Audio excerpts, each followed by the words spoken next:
ఆడవాళ్ళు మీకు జోహార్లు. ఈ ప్రోగ్రామ్ టీవీలో వస్తుందంటే ఈటీవీలో ఫస్ట్ ఏమో నేను ఎక్కడ టీవీ చూడను, మా ఇంట్లో టీవీ కనెక్షన్ లేదులేండి.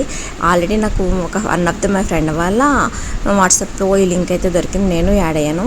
వాళ్ళు ఒకరోజు రమ్మని చెప్పారు, ఈ టైంకి రండి అని చెప్పేసి వాళ్ళు రమ్మని చెప్పారు. నేను లేట్గా వెళ్ళాను.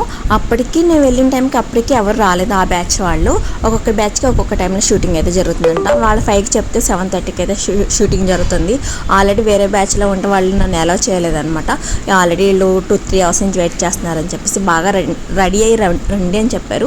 యాంకర్ రవి గారు వస్తున్నారనమాట. నేను జస్ట్ యాంకర్ రవిని చూసాను, చాలా బాగున్నాడు, చాలా క్యూట్గా ఉన్నాడు. అందుకే వాళ్ళ అమ్మాయి బాగుంటుంది, మనం బిగ్ బాస్లో చూసాం కదా. నెక్స్ట్ అయితే అందరూ చాలా యాక్టివ్గా ఉన్నారు. ఏం జరుగుతుంది ప్రోగ్రాంలో, ఏం జరుగుతుంది అని నేను యూట్యూబ్లో అయితే చూశాను. ఆ రోజు ఎలా అయితే అయింది, నేనైతే అటెండ్ అవ్వలేదు. By bye friends. ఫైండ్ జమీందారు గారిది సత్రంలోనే జరిగిందనమాట. ఈయన చాలా సర్వీస్ చేశారు కాకినాడకి. ఎంతోమంది చదువుకునే వాళ్ళకి ఫ్రీగా ఫుడ్ పెట్టేవాళ్ళు. మా ఫాదర్ కూడా అక్కడే చోట్రీలో చదువుకునే వాళ్ళు, అన్ని క్యాస్ట్ల వాళ్ళు అక్కడే తినేవాళ్ళు అనమాట. ఎంతోమంది మంచి మంచి పొజిషన్లో ఉన్నారు. అక్కడ ప్రోగ్రామ్స్ ఇక్కడ చాలా స్ట్రిక్ట్గా ఉందన్నమాట. ఎప్పుడైనా కుదిరితే సత్రం చూడండి, చాలా బాగుంటుంది.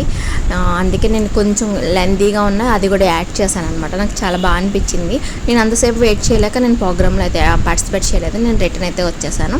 బట్ సత్రం చూసినందుకు చాలా హ్యాపీగా ఉండింది.